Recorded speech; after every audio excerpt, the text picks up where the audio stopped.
요즘 따라 마음이 피곤하다는 이야기를 자주 듣습니다. 그런데 그 피로가 단지 육체적인 것이 아니라 묘하게도 정신 깊은 곳에서 스며 나오는 듯할 때가 있습니다. 어느 날 친구는 투자로 큰 수익을 냈다고 자랑하고 직장 동료는 요즘 유행을 능숙하게 따라갑니다. 동창은 건강과 외모를 모두 관리하며 여유롭게 살아가는 듯 보입니다. 나는 가만히 있는데 세상만 앞서가고 있다는 느낌, 무언가 놓치고 있다는 기분. 그 감정의 정체를 들여다보면 비교라는 단어가 조용히 자리 잡고 있습니다. 처음에는 단순히 궁금했을 뿐입니다. 요즘 뭘 해야 돈을 잘 벌까? 무슨 운동이 좋을까? 다들 뭘 입고 뭘 쓰는 걸까? 하지만 그 질문이 반복되면서 어느 순간 우리는 우리의 삶이 아닌 타인의 리듬에 맞춰 걷고 있었습니다. 누가 알려주지도 않았지만 마치 잘 살아야 한다는 보이지 않는 명령을 따른 듯한 나날들. 잘 산다는 건 과연 어떤 의미였을까요? 그리고 우리는 그 기준을 어디에서, 누구에게서 받아들였던 걸까요? 비교는 생각보다 더 깊이 침투해 있습니다. 단지 남보다 잘 살고 싶은 욕망 때문만은 아닙니다. 사실은 나만 모른다는 두려움 때문입니다.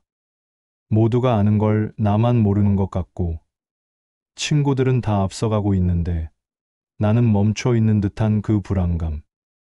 그 감정은 나도 모르게 삶의 중심을 흔들어 놓습니다. 그 순간부터 우리는 조금씩 나를 잃기 시작합니다. 내가 진짜 원하는 게 뭔지, 나는 어떤 속도로 가야 평온한지, 나는 어떤 삶을 살고 싶은지를 잊은 채 남이 설정한 기준을 따라가느라 매일 피로해집니다. 쇼펜하우어는 말했습니다. 우리는 다른 사람을 통해서만 자기 자신을 인식하는 존재다. 그래서 비교는 피로를 낳고 그 피로는 결국 자신을 잃게 만듭니다. 니체는 이렇게 말했습니다. 너 자신이 되어라.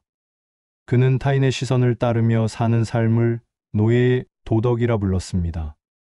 이 글에서는 철학자들의 사상을 따라가며 우리가 어떤 방식으로 비교에 휘둘리게 되었는지를 돌아보고 그로부터 어떻게 벗어나 다시 나 자신으로 살 수 있을지를 함께 고민해 보려 합니다. 비교하지 않는 삶은 단순히 경쟁에서 도망치는 삶이 아닙니다. 그것은 타인의 리듬이 아닌 나만의 박자를 회복하는 일입니다. 철학은 위로를 주는 말이 아니라 삶의 방향을 다시 북돋는 나침반이 될 수 있습니다.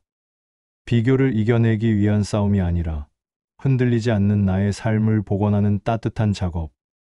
그 첫걸음을 지금 내딛습니다. 정보는 넘치고 나는 멍하다.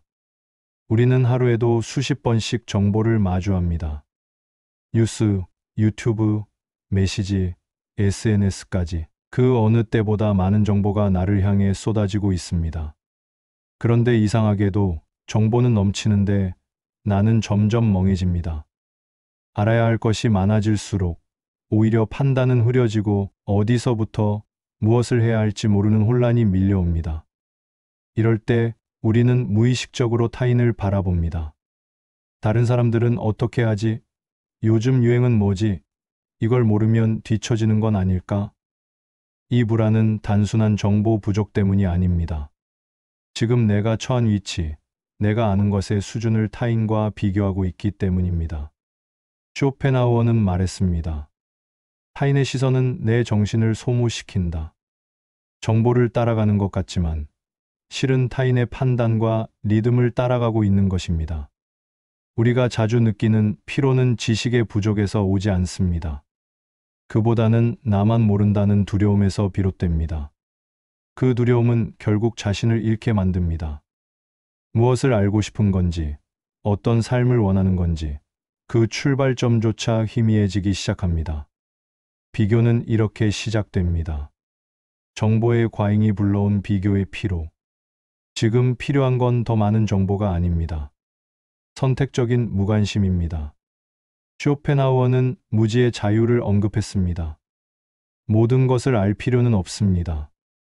오히려 모른다는 것이 나를 지키는 방법이 되기도 합니다. 우리는 모든 정보의 흐름에 반응할 필요가 없습니다. 지금 이 순간 가장 소중한 것은 내가 선택한 방향으로 조용히, 그러나 확실하게 나아가는 일입니다. 우리는 때때로 이런 생각에 사로잡힙니다. 왜 나는 아직 이 자리인가? 왜 저 사람은 저렇게까지 앞서 있지? 그 감정은 언뜻 보면 단순한 부러움이나 조급함 같지만 조금만 깊이 들여다보면 그 뿌리는 존재의 혼란에 닿아 있습니다. 니체는 말했습니다. 너 자신이 되어라. 이 말은 단순한 자기 개발의 구호가 아닙니다. 그는 인간이 타인의 기준에 휘둘릴수록 노예 도덕에 빠진다고 경고했습니다.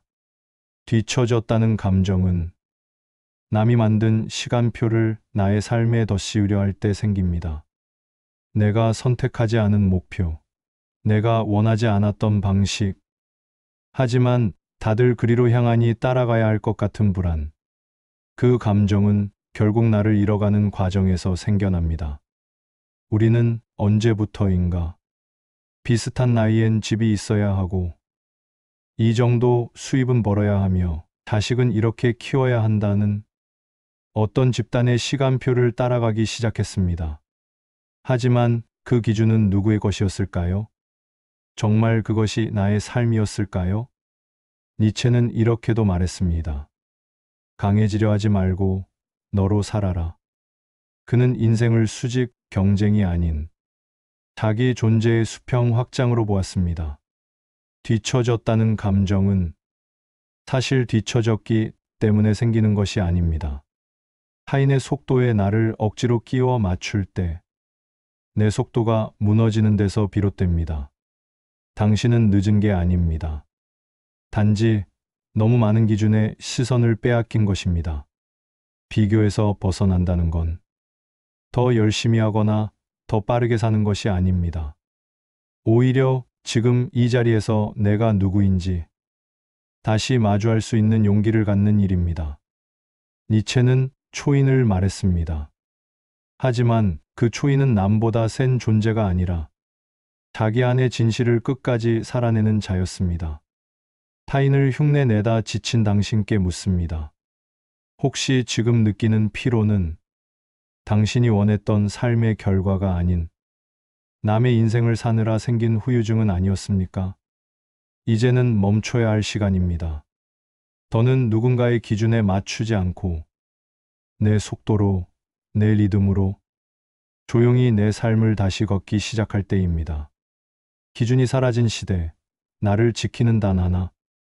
우리는 점점 더 많은 것을 보고, 듣고, 접하게 됩니다.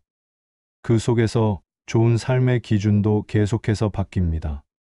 어제는 재테크, 오늘은 건강, 내일은 여행과 자유.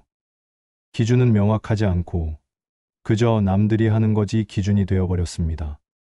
이럴 때일수록 우리는 조심해야 합니다. 무엇이 옳고 그른가가 아니라 무엇이 나에게 필요한가를 묻는 태도가 중요해집니다. 쇼펜하우어는 말했습니다. 우리는 타인의 욕망을 모방하는 존재다. 우리는 남들이 원하는 것을 자연스럽게 나도 원하게 됩니다. 그것이 필요해서가 아니라 모두가 원하니까. 이 모방은 무서운 속도로 퍼져나갑니다. 비교는 그 욕망의 전달자입니다. SNS에서 타인의 삶을 보며 뉴스에서 부의 흐름을 보며 나도 모르게 따라가게 되는 그 감정은 내가 원했던 것이 아닐 수도 있습니다. 우리는 언제부터인가 남들처럼 살아야 잘 사는 것이라고 믿게 되었습니다. 하지만 정말 그렇습니까? 욕망이 타인에게서 오기 시작하면 삶은 점점 불안정해집니다. 내가 원하는 것과 남이 가진 것이 다르다는 그 단순한 사실이 고통이 되기 때문입니다. 비교하지 않는 삶이란 욕망을 재정비하는 일입니다. 무엇을 원할지 스스로 결정할 수 있어야 합니다. 그래야 나는 왜 이걸 원하지? 라는 질문을 할 수 있습니다. 기준이 흐려진 시대일수록 가장 강한 사람은 자신의 기준을 가진 사람입니다. 세상은 빠르게 변합니다. 그 속에서 나를 잃지 않으려면 타인의 욕망을 멈추고 내 안의 목소리를 다시 듣는 연습이 필요합니다. 살다 보면 이상하게 에너지가 빨리는 사람이 있습니다. 말을 나누는 것만으로도 숨이 차고 만나고 돌아오면 이유 없는 피로가 몰려옵니다. 어떤 사람은 처음엔 괜찮았지만 시간이 갈수록 내 존재가 작아지는 느낌을 주기도 합니다. 이 모든 것은 거리의 문제일 수 있습니다. 니체는 말했습니다. 나는 나를 닮은 자들과만 걷는다. 이 말은 배타적인 철학이 아니라 관계에도 거리감이 필요하다는 경고로 읽을 수 있습니다. 우리는 자주 착각합니다. 가까운 사람이 많을수록 좋은 것이라고.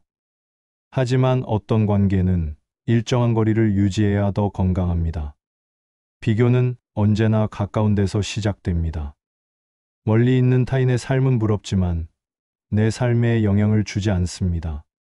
하지만 가까운 사람, 친구, 가족, 동료의 삶은 곧 내 삶의 기준이 되어버립니다. 비교를 피하려면 적절한 거리에서 바라볼 줄 아는 훈련이 필요합니다.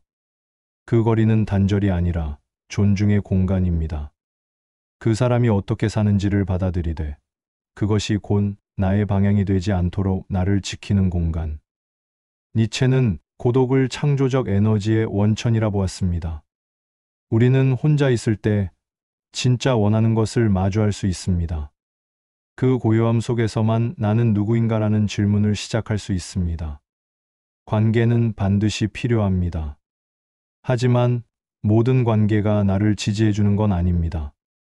때로는 거리감이 나를 구합니다. 비교하지 않는 삶은 무조건 가까워지는 것이 아니라 필요한 만큼의 거리를 지키며 자신을 지키는 일입니다.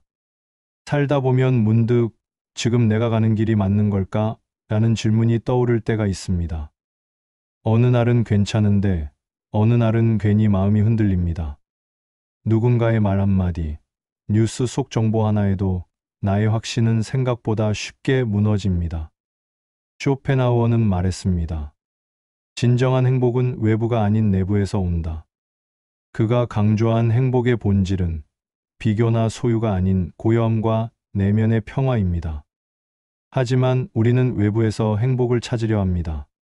좋은 직장, 넓은 집, 많은 사람들과의 관계.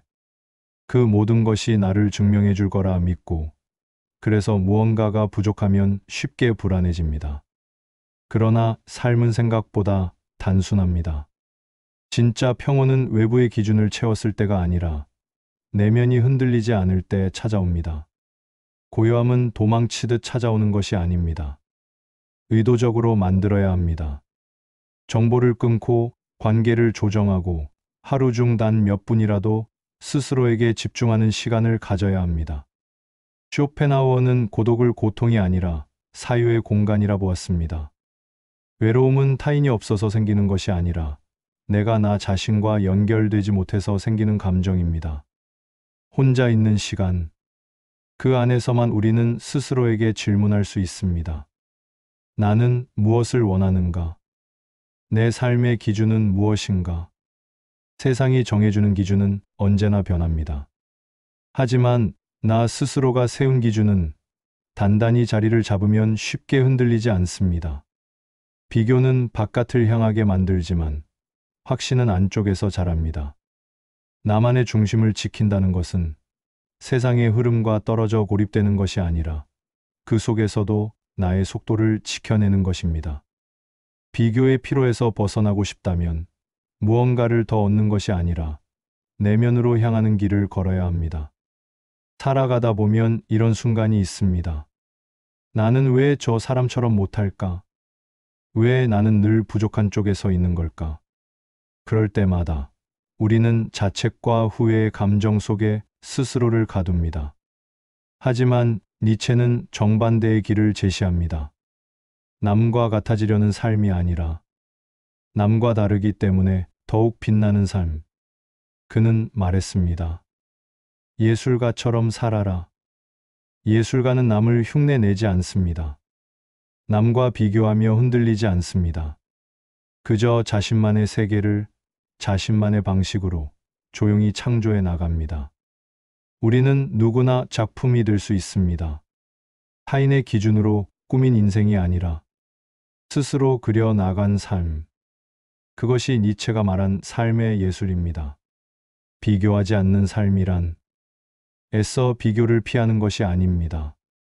애초에 비교할 필요가 없을 만큼 자기만의 세계를 가진 사람으로 살아가는 것입니다. 어떤 사람은 빠르게 달리고 어떤 사람은 천천히 걷습니다. 누가 앞서고 누가 뒤처졌는지를 판단하는 기준은 결국 남이 정한 속도에 불과합니다. 중요한 건 속도가 아니라 내가 진짜 원하는 방향을 향해 가고 있는가입니다.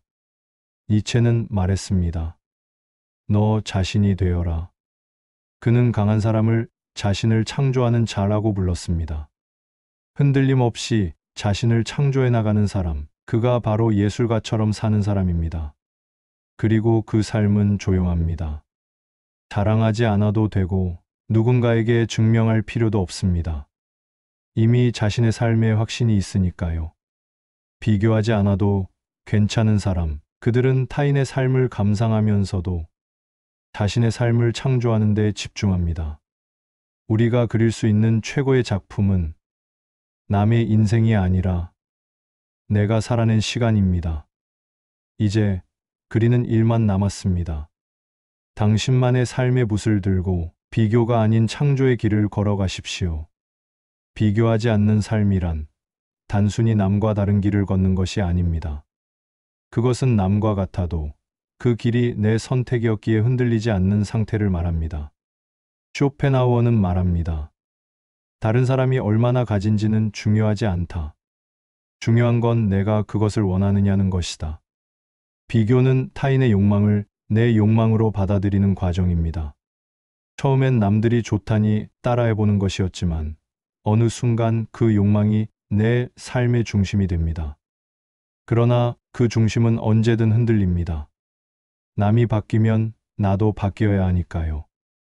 니체는 말했습니다. 진정으로 자유로운 인간은 자신만의 기준을 스스로 정하고 그 길을 걷는 자다. 그에게 있어 고독은 혼자가 되는 것이 아니라 혼자 있어도 흔들리지 않는 것입니다. 고독은 철학이 허락한 최고의 사유의 시간입니다. 남들과 어울리느라 잊고 있었던 나를 다시 마주하는 일. 남들과 다름을 괴로워하지 않고 그 다름 속에서 자신의 고유함을 알아가는 일. 비교에 끌려가지 않는 자는 타인을 배제하는 사람이 아닙니다. 오히려 타인을 있는 그대로 받아들일 수 있는 사람입니다. 그는 안다는 것입니다. 타인의 삶은 타인의 것이며 그 삶을 멀리서 바라볼 수 있는 거리감이 필요하다는 것을. 우리는 때때로 비교를 끊기 위해 고립을 선택합니다. 하지만 철학이 말하는 고독은 도피가 아닙니다. 그것은 오히려 내면의 힘을 기르는 시간입니다. 고독 속에서 나만의 질문을 던지고 고요한 마음으로 그 답을 기다릴 수 있다면 우리는 더 이상 비교에 흔들리지 않습니다. 철학은 우리에게 이렇게 속삭입니다. 비교를 끊으려 하지 마라. 다만 그 비교에 끌려가지 마라. 비교는 사라지지 않습니다. 그러나 그 비교가 나를 흔들지 않을 때 우리는 비로소 자기 삶의 주인이 됩니다. 비교하지 않는 삶이란 결국 나 자신으로 살아가는 용기입니다. 그 용기를 되찾는 것, 그것이 우리가 이 여정을 시작한 이유입니다. 비교의 시대를 살아온 우리는 너무 오래 남의 리듬에 맞춰 걷느라 내 발걸음의 속도를 잊고 지냈습니다. 조용히 피곤했던 이유도 잘 살아야 한다는 그 막연한 기준 때문이었습니다. 누가 만든지도 모르는 잣대에 맞추느라 나는 매일 나를 잃고 있었던 것이죠. 하지만 이제 알게 되었습니다. 삶은 누군가보다 잘 사는 것이 아니라 나답게 사는 법을 배우는 과정이라는 것을. 철학은 우리에게 단단한 문장을 남깁니다.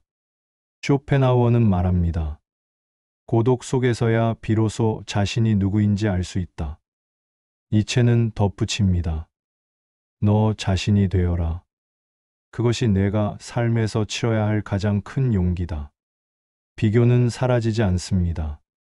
그러나 비교에 흔들리지 않는 법을 배운 우리는 이제는 누가 더 앞섰는지보다 내가 어디에 있는지를 묻습니다. 더 잘하려 하지 않아도 괜찮습니다. 더 많이 가지지 않아도 괜찮습니다. 단지 나를 살아내는 일, 그것이면 충분합니다.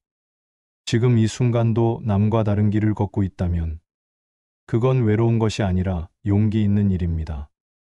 철학이 우리에게 남긴 선물은 지식이 아닙니다. 비교하지 않고도 살아갈 수 있다는 작은 확신입니다. 자, 오늘도 나만의 리듬으로 한 걸음 천천히 나의 삶을 다시 시작해 봅니다.